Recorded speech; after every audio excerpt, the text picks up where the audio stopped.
What's going on? Cleans off with Kurt G's and learn how to make this soak it and stretch it. I'm gonna watch the video.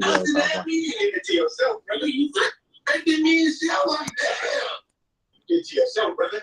So what's up, man? So I need to come on here, man. I said I was gonna issue Rockstar smut-free TV and apology. Yeah. I want to put it on the record. I want to put it on the record that Money of Demon Time Exotics is issuing an official apology to Rockstar of smut-free TV. And what's the apology for? The apology, man, is for not listening to the warning you were trying to hear. You told me, you said, Money, do you not understand that these guys craft shit and twist shit to make it look like certain things, and then they try to twist it up and then come out and just blatantly lie? And you know, at that point, I didn't know who to believe. You know, you could be lying, he could be lying. You know what I'm saying?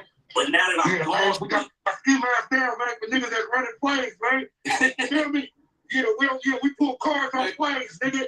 Don't hurt me, man. Yeah, man. No, we don't do that, man. Hey, man. Hey, we don't advocate no violence, man. We put the hard line on planes, no, man. Yeah. You feel me? Hey, I try to tell this nigga, cuz this nigga don't want to listen to a real nigga, though. They never do this shit, cuz. Hey, man, no cut, man. Hey, no cut, man. Hey, I told you when I said, hey, man, with a shit, man. You know what I'm saying? Hey, listen. Stay stuck a ducking and dummy dodging, man. Hey, listen. Keep motherfuckers about your business, man. Mind your business, man. To keep your business, your business. Yeah. That's how you maintain your business. By keeping motherfuckers about your business. The more motherfuckers up in your business, man, the more they got to talk about the business that's spreading and putting out about the stuff, man. Yeah, this shit is called discreetly, man. You see this shit up on my face? This shit is called the underworld for a reason, man. You feel me? This shit ain't cut like that, man. Niggas ain't cut. Niggas ain't brag about that yesterday, man. We come in and what you did yesterday. You can do it right now, nigga. But I can still take this motherfucker off my face for validation, nigga. You know? Yeah. Hey, so look, so Gam to me, Gam, you know, yeah, that was just bad. Like, you know, like, so you talking to niggas who been through experience, like, you know, and that was what I was gonna say. It's different. It was different for me just hearing it and not knowing that me experiencing it and going through it. I'm like, damn, this is exactly what they did to y'all. Damn, this is exactly what they did to Rockstar. And then going through it and how they just twisted it up and make it seem like it was something else and put out a bunch of fake content and shit. I'm like, these niggas really out here running these fake plays. And I said, man, I told my audience, I said, you know what? I gotta go apologize to certain niggas, man. You know what I'm saying? They telling me, you know what I'm saying? They was telling me that this nigga's fraudulent, he be twisting it up and making it look like something that it ain't. So, you know what I mean? Me being a real nigga, I gotta make it. Hey, man, it take a grown man to do that, right? And it take a man to take accountability, right? But for as long as the motherfucking accountability is genuine, when it comes to, you know what I mean? When it comes to motherfuckers standing on their business and standing on their words, right? Because there's a lot of motherfuckers that show fake love. A nigga call you brother, man, just to slide up in your pocket. A nigga tell you, man, I apologize, man, just to get up in your business. You know what I'm saying? We come from the land of that, man. We come from the land where snakes have ears, man. You know what I'm saying? The snakes have conversations. You know what I'm saying? They don't also slither, man. I'm just saying. You feel me? So, man, I'm not speaking on behalf of bro. I'm just speaking on behalf of the fact that what you're doing is it take a lot of accountability for men to even stand up and say, hey, bro, I was wrong. Period. You know what I'm saying? Yeah. So, hey, buddy, what made you want to see the light? Like, you know, what's your boiling point? He just passed out, you know, that's it going on. Come here, what about police? What's your boiling point? My boiling point was going to Vegas and these niggas running a place saying, oh, we filming it for this. And then when I got back to the Bay, out of these niggas' face, they start lying, saying that it's about that, and this happened. I'm like, that didn't happen. Then like coming online just saying blatant lies. I'm like, nigga, you know these is lies. Like, what is you on? Like, so to see them twist it all up and just blatantly lie on me, now I believe it to be true. What plenty other motherfuckers been telling me, like, man, these niggas lying, they be running plays, they be doing all kind of, you know, and I've been in on some of the play running, you know, I ain't gonna upbeat that, act like I'm innocent, you know what I'm saying? Hey, so you was there for the fight with Loose Cannon and them in Vegas? Yeah, I was there. So that shit was fake? What? Man, hold on. So look, man, that nigga that they saying is the director that they jumped, that nigga. You said what? That nigga, he was never in the building. Hold on, that nigga was never in the building, bro. That nigga came at the end, and that nigga was a big 6'2" buff nigga. I swear that nigga was a crisis actor, nigga. That nigga was a amateur UFC fighter, nigga. And every swing they swung, nigga missed. You feel what I'm saying? I saw that nigga drop a nigga outside. Yeah, like I said, I didn't see the shit. That's why when he came on the show, it was like, you just see those whooping nigga. You see me put that hands and feet on it. I'm like, nigga, I didn't see shit, nigga. If you watch my show, I'm in the background at the table with my back to the shit when it pops off. Yeah. So just like I told everybody on my live, like I heard boom, boom, boom, boom, boom. I looked up these niggas kind of stuff, and it went out the door. You know what I'm saying? I grabbed my shit, got my shit together, got my people together that was up in there because I came down there on time. So I can't be playing around. Y'all, you know what I'm saying? Yeah. Y'all stuck in something, it's time to move around. We know what's going on. It's 5, 6 of y'all. Y'all need more help? Like, come on, nigga, damn. I thought y'all handled that. You feel what I'm saying? So that shit was weak. That shit was animated and fake. And then they went back to the house after. They said that they stuffed the director, but the camera crew came to their house after that and filmed more shit. You feel what I'm saying? It don't make sense. You feel what I'm saying? Then you went back to the house, got all your stuff out the house. They never called the police on y'all or nothing. Come on, bro. Does it sound like something really happened or does it sound like good acting going on? Hey, these niggas is good actors, though. I get asked that. If your show suck, you doing some good acting out here now. They must have told you. So Tubi acting. Niggas doing Tubi acting, girl. Man, I promise you, man. Hitting you with a pan and then you fly 50 feet. Get your weak man. Get that bullshit out of here, man. I was there. So you understand the manipulation. You understand, the exaggeration. You understand that? Nah, that's what I'm saying. And like I said, it ain't like I'm just like, oh, nah, I believe you. It's like, no, I went through. Like, these niggas ran a play on me, switched it up, and, talking to me like it's all cool when I'm around. I'm here, baby. It's all good. It's about this. Woo. As soon as I get back to the day, y'all trying to smut me out. Y'all trying to run campaigns on Clubhouse and all this shit. You got Black hopping in my room talking about he saved me from traffic. I'm like, what? See? Look at that. Black learn to take credit. He learn to act like he didn't help niggas. He didn't get this for niggas. Listen, this and that. Listen, I listened to that story that you told about the when y'all went out to eat, right? Yeah. And I said, that sound like some shit he'll do. Like, he'll make it seem like it's all good. No, Neff, I got you. When you're there, it's all Neff, I got you. Don't even worry about it. Don't even worry about that. You're fine, I got you. He told just to say he did it. Just to say he did it for you. Just so when you leave, just to say, oh, nigga, I was in your studio, you selling nice shit. And nigga, I took you out to eat, fed you was hungry. Yeah, now I see it. I'm trying to tell niggas, girl. Listen, another thing that really made me realize it, right? When he came in there blatantly lying in Clubhouse, right? And even Trap was like, nigga, that never happened. You know what I'm saying? I ain't going back to giving Trap no apology. Fuck that nigga forever. But you hear what I'm saying? At least he kept it real on that front. You feel what I'm saying? I give him a little credit on that one thing is that he said, nah, that never happened, nigga. Money, you know what I'm saying? Money, you didn't hear me about no shit. Money about money, and money wasn't trying to. Nah, that shit's a lie. This nigga talking about I called him about trapping, asked him to protect me from trapping. He had to call up in the prison system. This nigga is a real pathological liar. I'm gonna tell you what it is, right?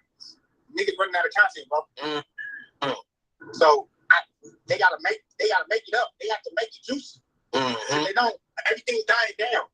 When the numbers don't hit the same, now I gotta make something else work. I gotta switch my.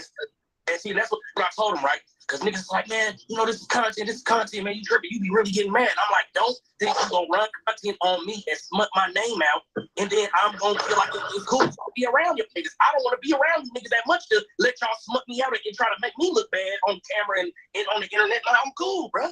I'm straight. Yeah, that's what they good for. I promise you. Yeah, that's what whack for. See, they got a bunch of suckers around them that will deal with it. You know what I see? I see Loose Cannon feel like he don't need you no more.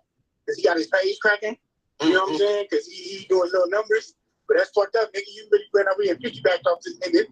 You know what I'm saying? Like, use him as your platform so you can do some shit. Like, and now you acting like my thing is I don't do niggas like that. You know what I'm saying? If you ride with me, fuck with me, we all eat. You know what I'm saying? So, like, to me, it was just a plan from the beginning. And I see him doing everybody around him like that. You feel what I'm saying? He was doing everybody around him like that. I used to ask him, like, bro, when am I going to be expendable? You feel what I'm saying? Because I see you feel like once a nigga become expendable to you, you don't give a fuck. You'll get that nigga. He don't care. You feel what I'm saying? So I asked him, hey, man, Money, you my friend, man. I'm helping build you up and stuff. Why would I want to see you down? Yeah. You feel what I'm saying? And all them fake ass views over there, man, that nigga channel ain't popping. Bro. Oh, yeah, I see you got on 600. Man. It ain't even that I'm getting on 600, man. It's just more that I'm trying to show him these niggas been snaking him. They been trying to get him up out of there. You feel what I'm saying? He still, for whatever reason, chooses to be around him. That's his choice. You feel what I'm saying? He's sending me your analytics way back in the day talking about, this nigga bought $400,000, $50,000. All this shit is fake. Look at this shit. He ain't doing better numbers than you. And that's how he try to get niggas. He try to big you up and make you feel good. Like, damn, talk other niggas. You know what I'm saying? Yeah. And then it be niggas around him. So it's like, nobody respects that, bro. That's why it's like, where he's fucking up. he used me, and then all the motherfuckers, you know, all the interactions I've had with people, they see, nigga, damn, money was lying with you, money was fucking with you. You even fucked that nigga off. So it's like, they fucking with me. You feel what I'm saying? More niggas like, nah, bro, we see you just didn't really know what was going on. So it's all good. You know what I mean? That nigga's weird. We been telling you that nigga was weird. You know what I'm saying? So he heard it all the fridges thinking that, you know, niggas that he gonna fuck niggas off and have niggas go, man, oh, now what he gonna be by himself because he gonna get everybody to get I ain't messing with him. But it was like, I always treated niggas with respect, even when we was handling what we was handling. So it was like, you know what I'm saying? niggas is really, you know, niggas is still fucking with me, so it's all good, and that's what he hate. You know what I'm saying? So he gonna try to get his little shit popping. Think your shit buffer, or is it mine? Yep. Oh, hear me, or can y'all hear him? There you go. I thought you was. All right, I gotta see what's going on. But yeah, look, man, I appreciate the apology, like I said, man, you know, time will tell. I just let time handle it. You know what I'm saying? Time will heal all wounds, brother. You know what I'm saying? So, you know, it's all good. Just know, you know, you gotta watch out, man, because like I told you, you don't know who side you taking. You hop in this shit and you start doing shit like that, and then next thing you know, shoe another foot. You know what I'm saying? So, you gotta, you know, be careful, man. These people out here, man, this shit ain't no love in this shit, man. Nah, for sure. Straight up.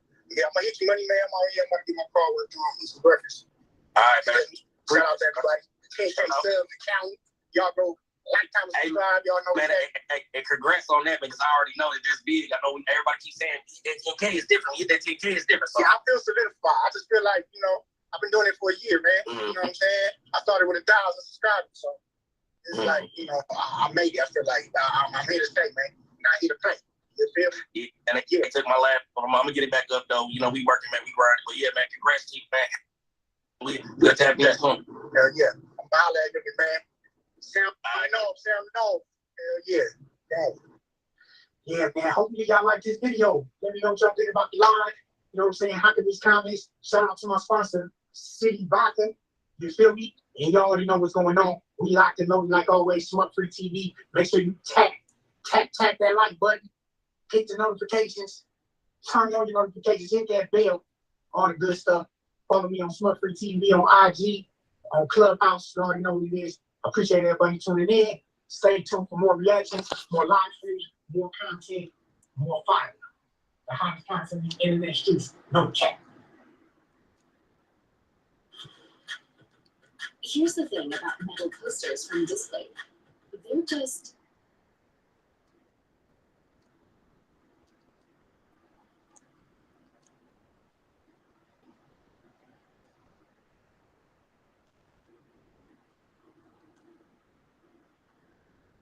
Cuff Daddy, a.k.a. P. Diddy, a.k.a. Prison Daddy, Sean Combs, Sean John, Brother Love. Yeah. Hey, this dude got about 6 or 7 names, huh? But unfortunately, or fortunately, depending on how you see it, the long arm of the law eventually came down hard and arrested him, late last night or yesterday evening? Sometime yesterday. I woke up to it because I took a nap. I took a nap around 4 or 5, or somewhere 5 or 6. When I woke up later on, I saw it. So I was like, wow, I fell asleep when this dude just got arrested. So he's currently in custody right now. I believe so. Yeah. Reggie was the first person I saw reporting it. Oh, okay. Reggie called this like, I don't know, a while back. I saw him claim to have predicted September. And I believe today marks the first day that the head of Death Row and the head of Bad Boy are in jail at the same time on the same day. Yeah, because we would have never thought this in the 90s. The two biggest hip hop labels that are producing the biggest music, the biggest artists, selling the most records. You got to admit, even though we West Coast and we were Death Row, but Bad Boy was doing their thing. They had Mace, they had Biggie, they had Mary J. And now both the CEOs of the two biggest record companies in the 1990s are in jail. That's ironic as can be. Only hip hop, right? I mean, that's far, you're right. Or the film industry. Yeah. But what y'all think? The state of California couldn't charge Diddy when that Cassie video came out because the statute of limitations expired. But I was reading over some of the Fed documents, and they are including that Cassie video as part of the indictment. And the way they break it down is technicalities. They're in trouble. He's in trouble for something. It's just a matter of how far they go. But you know, because I work in this legal area, you know what our motto is, right? Innocent until proven guilty. So I got to. I think that's outdated. That's kind of, you think so? Definitely. Yeah, but if you're the defense team, that's the philosophy from today all the way until trial. If you go with that presumption, I think you put yourself at a disadvantage. I think you mentally need to work from guilty until proven innocent a lot of times. So you're thinking that he should negotiate some sort of deal? I mean, I don't know the details enough to make that assessment. However, the way it looks like it's piled up on, you know, the average person in the game might be already considered a deal. If they was in the game, like, you know, he probably was like, oh, he was going to be able to afford all this and not really being in the game. So he might not be dealing with that level of reality yet. I think having that mindset, guilty into proven innocent, but the other way around, I think that just not you're just expecting the worst and hoping for the best. That's all that is. You know, they don't serve as a fair. You're serving as raw deals. You know what I mean? Yeah, and you know, everyone says the feds have this incredible high conviction rate, and it's very difficult to fight them. They have unlimited resources, and they come at you with multiple prosecutors. But let me remind everyone in the hip hop community, Irv Gotti and his brother were in the same position about a decade ago. But they didn't really. Where everyone thought, no, if you read the headlines, they was washed up. They're going to prison. They connected to Supreme connected to all this other stuff. Oh, they're going down. They took it to trial. They took it to the box, and they came back not guilty. And the government spent, I don't know how many millions of dollars to prosecute. You said this was when? A decade ago or so. I think it was quite a bit more than a decade. Early 2000s? Almost 20 years, bro. Almost 20 years? If not 20. Yeah. Definitely was before 2014. Well, we ain't got all the facts in front of us though, but I think they didn't really want them though. They just wanted to separate them from what's the boy name from New York? Supreme McGriff? They wanted to separate them and cut off any means of finances that they could have aided them with. You know what I'm saying? That's all they want. They want to cripple him. You were absolutely right, Spider. This was 2005, so this was 19 years ago. But what is your point in bringing that up? This happened a long time ago. It's kind of like when somebody they on an indictment, but they low on an indictment, so they don't get banged like you think they would. I was just saying to say like they whole motive, they be coming at them was like really to cripple that dude and cut off his phone. You know what I'm saying? Yeah, I mean, we're saying all that in hindsight, but when it was happening in live in real time, everyone thought they was washed up. Right. I brought the time frame because if it happens once in 20 years, I mean. Oh yeah, it's hard to take them to trial and win. Who would even reference that? Because I think the ST charge, according to the press conference, is the most serious charge that they're trying to go after. Back then, I don't think STs was even a thing, but it's a big thing now. Yeah, it wasn't a big thing back then. It's kind of creeped into the criminal justice system, like in a big way in the last decade. But you said people beating the feds. Yeah, don't many people do it. Not too many people go to trial. That's what I'm saying. I don't think too many people even go. They don't go the distance though. You know what I'm saying? They do have a lot of trials, but they mostly ended in guilty verdicts. I worked on a few. I've had very little success fighting the feds, but we've had a little bit. In fact, one of the cases I'm currently on right now, I think it's going to get dismissed. Not 100% certain, but I'm trying to remember this other Fed case where a guy won. But yeah, it's rare, but it can happen. And you know, the way as arrogant as Diddy is, don't you think he's probably saying, if I put up enough lawyers, I'll put up enough money, I can fight each and every one of these charges. He may be deluded enough to believe that, yeah. But you see what happened to R. Kelly. Yeah, R. Kelly can have half as much as seem like other elements that he got. I don't think it's gonna be arrogance. I think it's he can't see himself doing the time. So a straight person, he be like, I'm gonna take that. I'm gonna be back. As long as you know what I'm saying, got a date. Him, he just can't see himself during that time. I believe that'd be his life. You know what I'm saying? Well, he definitely gotta have money, because I heard Irv Gotti in an interview after the trial was all over, basically saying that it took all of their money to fight the government. You know. But the Diddy is, I find ironic, being incarcerated with all these charges and all this freaky behavior, and all these men has been trapped away from that might have interest like that. It's gonna be hard for him to just walk around regular. Hey, I'm gonna just go ahead and say it anyway, even though I might get bashed. But I've heard from a couple sources and people that have been in and out the feds that the DC car got the culture doing what they do with me. Oh yeah, yeah. Who was the guy out there? Wayne Perry? I don't know. Grateful Edmonds. That was Butler Boy. He was one of the top drug dealers in DC. And apparently, he liked to I don't know, dabble around with the same sex. They say the DC dudes is gangsters, they steppers, they got a strong card, but then that's they effort. They do that. You know what I'm saying? That's their behavior. Yeah. All right, I got this clip on the Diddy arrest indictment. Run that clip.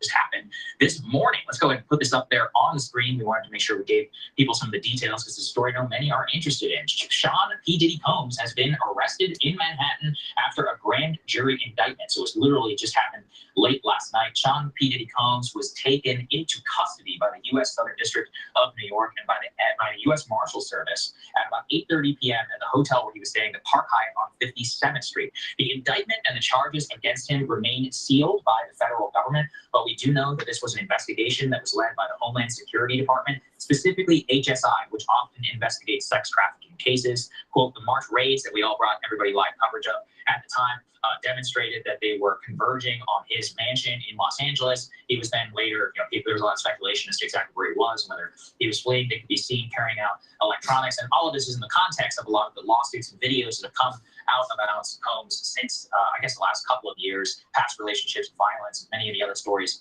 that have been alleged against him. Obviously, this is a titanic development. Not only the case against him, but kind of looking at the entire music industry, something that's been trailing him for almost 30 years, and very, very interested to see what is in that unsealed, or that currently sealed indictment against him. Southern District of New York again, and what I gathered from that news clip, if he got arrested at a hotel, that just means they're monitoring him. They following him. They're watching everywhere he goes. So I know we talked off camera. He could have went out of the country, out of the state. But if they're watching every move, that's going to be difficult for him to do. You think they would have caught a flight right along with him, man? They probably would have stopped the flight from taking off. If he was taking off from a private airport, using a private plane on a regular airport, they would have communicated with the tower and said, "Oh, stop that plane. Bro's not allowed to go anywhere." And so, damn, you got taken into custody while you was at a hotel. Ain't that bizarre?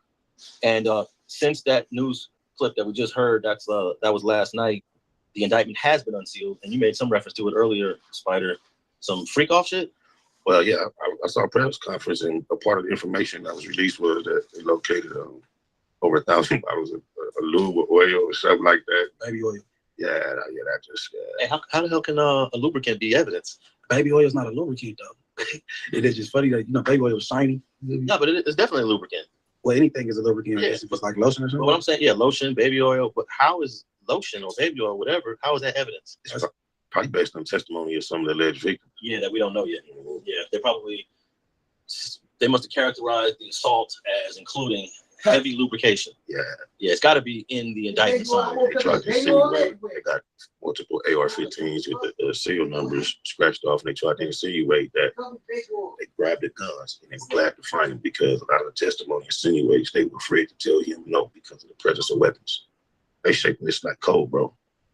Hey, the DA would like to paint a picture and do this little word fuck shit. Hey, I don't like referring to baby oil as lubricant. Because lubricant just give you a sexual ring.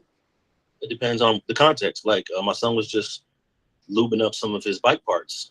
If you got 1,000 bottles in a room, like 50 Shades of Grey.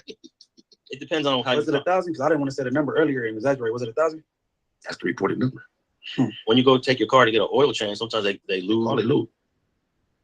Food prices are just too high. Kamala Harris's plan will bring costs down. Donald Trump, he'd impose what is effectively a national sales tax, a Trump tax that'll cost a typical family $3,900 a year. We need a president who fights for us. Shaq, Johnny, get in here. Tell us about these shorts. What's going on? Today, we've got the Lululemon zeroed in 5-inch shorts. When you're in the gym, the movement is perfect. I can do anything in these, get the legs out, move around, keep it short, keep it sweet. Go on then, squat. Whatever you do it for less at Harbor Freight. Oh my God! Nailed it. Sunday. Dude, the Jiffy Lube. Jiffy Lube, there you go. It depends on context. In mechanic talk, lubricants is everything. You need lubes in the pistons, you need lubes in the bar bearings. Baby oil is not an ideal lube, but it's lube. I throw baby oil on my clipper blades sometimes just to get the blades going good. But I know what he's saying. It's bad. Right. So if your wife came in, I think you're not the shower, you say, "Alex, you have any lube?" What you thinking she talking about? You thinking she on some, "Hey, baby, we just ate dinner, wait a little later." Yeah, I bet you there's some white folks that say it just the way you say it. You got any lube? It's black folks that say it like that now. Yeah. It used to be a white term, but it's kind of like got more general. I remember watching porn in the 80s when I was a kid, and the word lube was used. You know, doing massages, lube my body. Look what you said. That was a new subject, man. I'm very uncomfortable with my daughter like that. You see the lube? That's why it's used in that context, because I believe it was not just in a storage thing in the back, like perhaps for resale. I think it was reported, utilized, and that's why they described it the way they are. The defense had to do given time, explaining thousands of bottles. That's crazy, man. So the indictment was sealed. It's the United States of America versus Sean Combs, aka Puff Daddy, aka P Diddy, aka Diddy, aka PD, and aka Love. How long you think he's gonna remain being the only defendant? Oh man, probably like a week. You know, I was just saying to myself about a week or two ago. I was like, I never go arrest Diddy. Was that just for show when they went to all these houses? How you go to all these houses and then not charge the dudes? What month was that when they did all that? It's been at least 6 months. So the gap between the raids and the arrests was pretty lengthy. If I'm Diddy, I'm probably thinking they ain't got nothing on me. Why would they wait so long? No, he was too nervous. Yeah, because part of the allegations now are intimidations of the witnesses since they did those raids. So he's been allegedly in communication trying to press people to cooperate on his behalf and even attempted to pay for what they said. Now they unsealed the indictment the following day after the arrest, and I'm going to put a link to this 14-page indictment, but I'll just read a couple lines from it. It says here that Sean Combs, the defendant, operated his business headquartered at various times in Manhattan, LA, and a variety of US-based corporate entities, including Bad Boy Entertainment, Combs Enterprises, Combs Global, and then at times relevant to this indictment, Sean Combs engaged in a persistent, pervasive pattern of abuse toward women and other individuals. This abuse at times was verbal, emotional, physical, and sexual. As part of his pattern of abuse, Combs manipulated women to participate in highly orchestrated performances of sexual activity with male commercial sex workers. At times, Combs and others acting at his direction, the others, unnamed others, at times, Combs and others acting at his direction made arrangements for women and commercial sex workers to fly to Combs' location. And I'll post the rest of this in the show notes, but this is a 14-page indictment. And those others that assisted Diddy, that got the girls, that flew them around, that put them here, put them there, got the rooms, they may eventually get charged too. You think that anything to do with Kevin Lyles stepping down? You know, I don't know, but maybe Kevin Lyles was like, you know, this is the end of my career. I'm too heavily tied into this guy. I was defending him at one. No, I think he was defending and then critical. He probably said, it's time for me to just tap out. And he had a long career. What's the, you know what I'm saying? And look, who's in Valley right now? Russell Simmons. Bro has had an illustrious career in hip hop. Got no one to hold him, no one to fold him. And he probably decided it's time for me to tap out. You know, I don't want to get caught up in none of this stuff. I made a lot of money. My little brother made a lot of money. It was run from DMC. And you got to know when to step down and walk away, right? I think Russell Simmons is smart. He got out of Dodge, and he was smart. So I don't know if Puffy wasn't able to get out of Dodge, or he just didn't want to run. I don't know. What was the phrase you said, Spider, about knowing when to hold him and knowing to fold him? That's right. That's that song, man. What was that song? Kenny Rogers? I believe so, but it's also a term just with poker, I believe. Yeah. You got to know when to hold them. You got to know when to fold. And you know, there should be quite a few people that's tapping out right now that was hitching their wagon to Diddy for all these years. Who were some of Diddy's biggest defenders? I just think the boy, Stevie J. Stevie J, and the boy from Texas, not Young Thug, but Slim Thug. Okay, he spoke his defense too. Well, I feel like we should defend.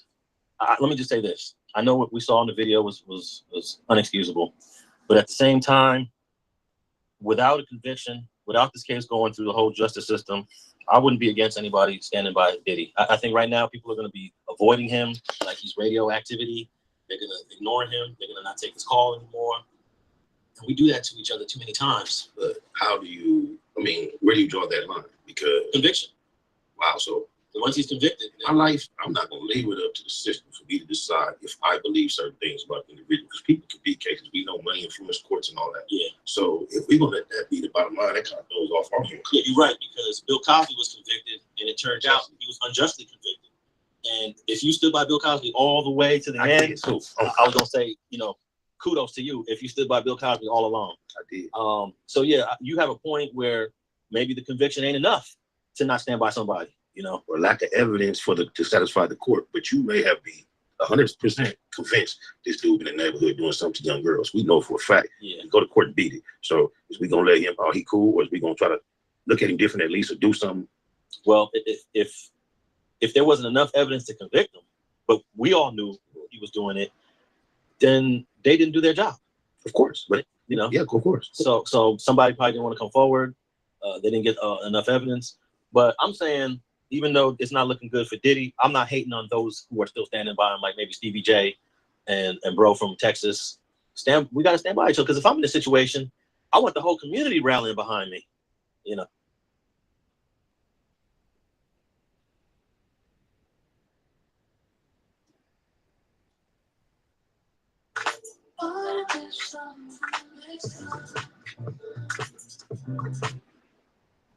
A former Bad Boy rapper who was once the protege of Sean Diddy Combs is speaking out on his former mentor in the wake of his sex trafficking arrest. Former Bad Boy Records rapper turned politician Moses Barrow, better known by his stage name Shine, isn't shying away from how he really feels about the mogul, saying in part his former mentor ruined his life. The two have a seemingly complicated relationship after Shine was sentenced to prison for nearly a decade, stemming from a shooting involving Combs and his then-girlfriend Jennifer Lopez. So let's go back to the beginning. In 1998, Shine was freestyling in a Brooklyn barbershop when he was discovered by hip-hop producer DJ Clark Kent, who was working on Biggie's posthumous album, Born Again. The DJ took Shine to Bad Boy Studios, where Combs, who was then going by Puff Daddy at the time, signed him on the spot to his record label. Combs took the budding rapper under his wing, and at the time, he was on his way to having a thriving rap career. But everything would change just a year later. In the early hours of December 27th of 1999, Puffy, his then-girlfriend Jennifer Lopez, and a 21-year-old Shine went to a nightclub in Times Square. While there, an argument over a spilled drink broke out between Puffy and a man named Matthew Allen, aka Scar, a Brooklyn gangster, who reportedly wasn't impressed by Puffy, boasted about his money. According to former NYPD detective Derek Parker, the then Puff Daddy was throwing money around and acting like a big shot. Scar felt disrespected by his antics. Parker said after words were exchanged between Scar and Puffy, bullets began to fly. 3 bystanders were shot and injured inside the nightclub. After the shooting, Puffy, along with his girlfriend Jennifer Lopez, his bodyguard Anthony Wolf Jones, fled the club. They later took police on a chase with Diddy's driver, blowing through several red lights. When they were eventually pulled over, and when police searched the vehicle, they found a 9mm handgun in the trunk. Combs, Lopez, and Jones were all arrested. Lopez was released after 14 hours in custody. Diddy was indicted on the charges and faced charges of criminal possession of an unregistered gun and attempted bribery for allegedly trying to get his bodyguard Anthony Jones to claim the weapon was his. So it would be the music mogul, his bodyguard Anthony Jones, and Puffy's protege Shine, who would all go to trial. Prosecutors say it was Matthew Scar Allen, Combs, and Shine who all drew guns and claimed that Shine shot 3 times into the packed nightclub. Witnesses testified Scar started the argument with Combs and said he threatened to kill Shine. Shine, meanwhile, said he acted in self-defense, as he maintained he had fired into the air and didn't believe that it was the bullets from his gun that injured the bystanders. At the trial, a ballistics expert testified that the 3 injuries may have been caused by a second gunman. The expert testified that at least 1 injury may have been caused by a .40 caliber weapon, and .40 caliber shell casings were found on the floor, and Shine had a 9mm.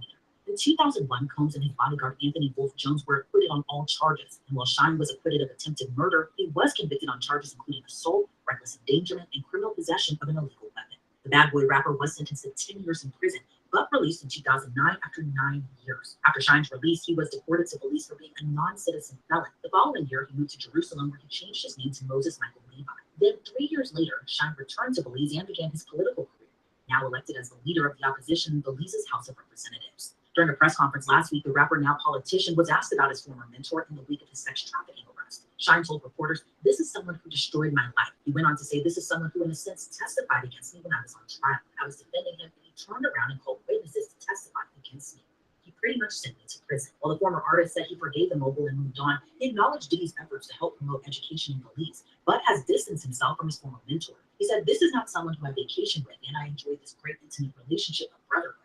This is someone who destroyed my life." When asked about Diddy's freak-offs that were mentioned in Diddy's indictment and previous lawsuits, Shine replied in part, "I have nothing to do with Sean Combs' personal life. Everything was strictly on a professional level." Shine went on to say, "Do I take any satisfaction in what he is going through? Absolutely not."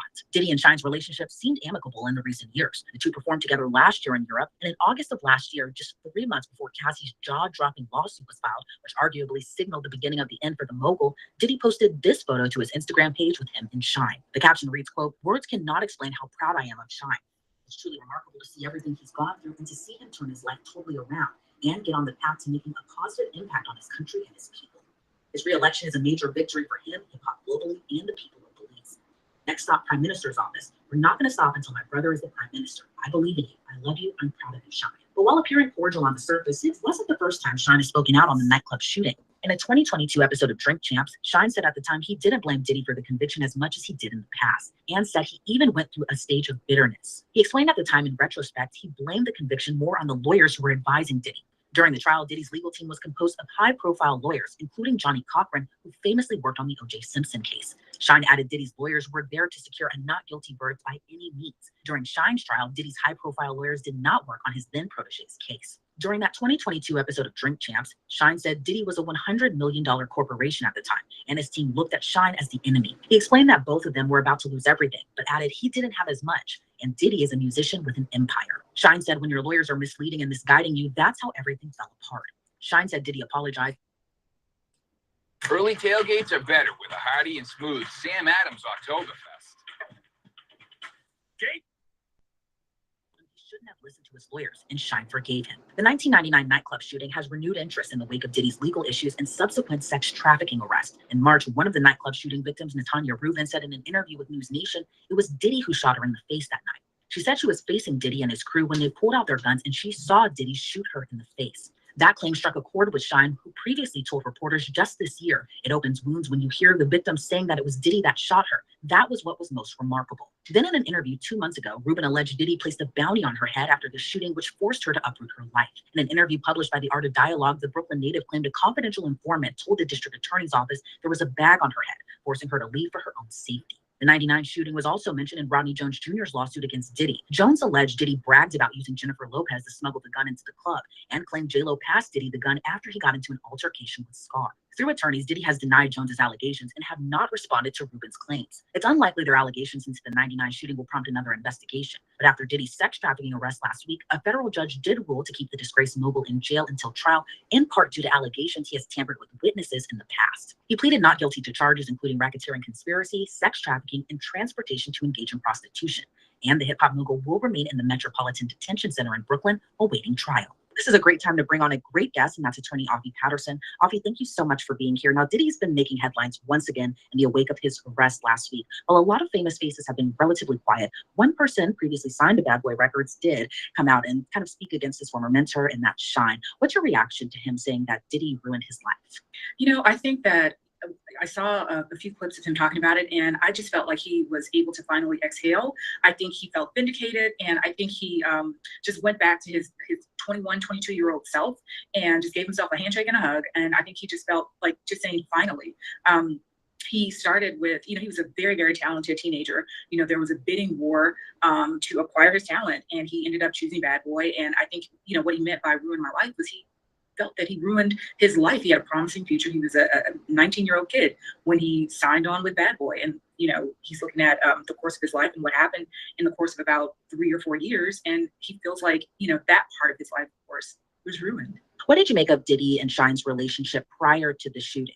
You know, I think it was probably a relationship of employer-employee, mentor-mentee. I think for Shine, in addition to those two relationships, he probably looked at him as a big brother, you know, somebody that he could learn from and someone he could grow with. And, you know, I think it was probably definitely for Shine a deep relationship. I think Puffy, we've always seen him as a businessman, and I think his relationship was definitely, you know, business. May have been a little paternal, who knows? But for Puffy, I think it was very much so priority one business. And what did you make of their relationship after the trial? Now, Shine was sent to prison. He was sentenced to 10 years. However, Diddy and his bodyguard, Anthony Wolf, were acquitted on all charges. Do you think that the mogul used him as a pawn when it comes to what was going on during the trial and even the aftermath?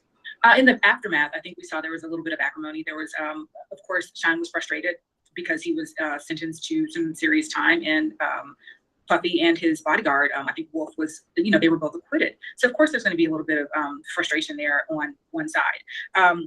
You know, whether he used him as a pawn, I really don't know, but I do know that during the trial, you know, rereading some of the transcripts and some of, you know, the coverage at the time, I was wondering why their trials weren't severed. Something that Shine said, which was interesting, was he believed that Puffy's exposure, and by that I mean what he could have been sentenced to if found guilty. His exposure was minimum. He believed that he could have been on papers, which is probation if you're convicted.